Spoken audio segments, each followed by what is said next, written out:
in this video we're going to talk about one very simple principle that will help you stop overcomplicating the learning process when you get new gear. Pay attention to your mistakes, or they are your enemies. Pay attention This to your is my mistakes. newest addition, a sample-based groovebox named SmplTrek from Sonicware.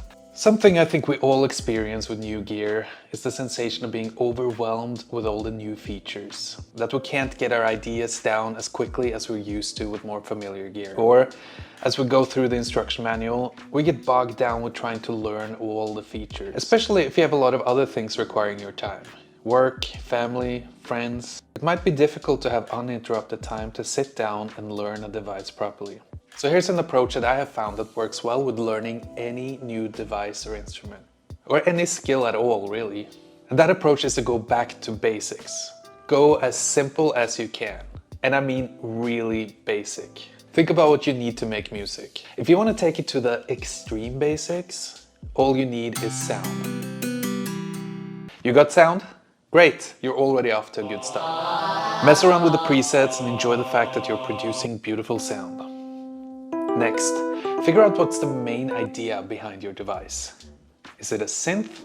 Is it a sequencer? Is it a sampler? Or is it something completely different? Once you know, go ahead and synthesize, sequence, or sample something. In my case, I have a sampler.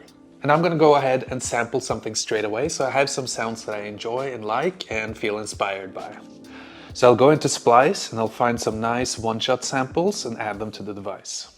Now, this way of thinking is called first principles, and it's a way to make any problem in life seem a lot easier to handle.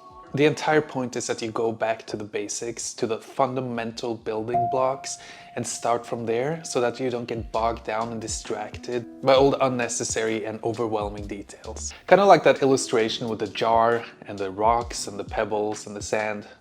You know which one, right? The one where you put the big stuff in first. So now that we got the first major building block, we created sound and sampled with the sampler. The next natural step is to create music, because music is the most important thing. So how do we break up music to the absolute most basic? Well, that depends on your genre, but in our case, we're gonna depend on rhythm, harmony, and melody. So let's start with rhythm. The SmplTrek has a cool feature where you can just use a bunch of rhythmical presets. So I think I'm going to keep it simple and use one of these simple presets. Let's move on to the next major building block. Personally, I find it easier to start with harmony or rhythm when I start making music. And since we already have a beat, I'm going to start by laying down some chords. I really love this chord sample.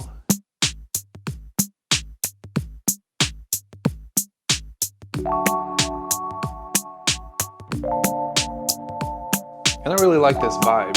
I like it a lot, actually. Okay, now I want to lay down some melodical components. Maybe this? What about something like this? Now what if we use some vocals instead? So I'm going to sample something from YouTube. So I'm just going to look up quotes. And then I'm going to use this quote here. Pay attention to your enemies, or they are the first to discover your mistakes. Pay attention to your enemies, or they are the first to discover your mistakes. And now that I got this quote chopped up and assigned to pads, I'm going to start messing around with it. And it's a lot of fun to take a phrase like this and try to change the meaning of it into something different. Or they are your mistakes, or they are your enemies. Pay attention to your mistakes, or they are your enemies. So now that I have properly mangled the original quotes, Pay attention. I have this little phrase right here. Pay attention to your mistakes, or they are your enemies. Pay attention to your mistakes, or they are the first to discover your enemies. So now we've gotten to a point where we have something that we can call a song. It has a beat, chords, some vocal chops, and some riffs. But it's far from finished. We still need bass, arranging, effects, and a lot more. And at this point, it becomes more necessary to dive deeper into sound design and effects and kind of let the music tell you where to go from here. But for very many of us, we can have a tendency to start tinkering with the sound design and the effects straight away. And we're also constantly bombarded on YouTube and TikTok and Instagram with all these music production hacks.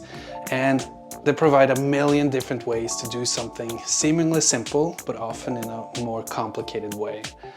So it's helpful to take a step back from all the noise, just keep it simple and focus on the music. So I hope that this was helpful, and I would love to hear your thoughts about this in the comments below as well. And if you found this helpful, you will probably also like this video right here, where I talk about 5 common mistakes that are probably ruining your music production experience.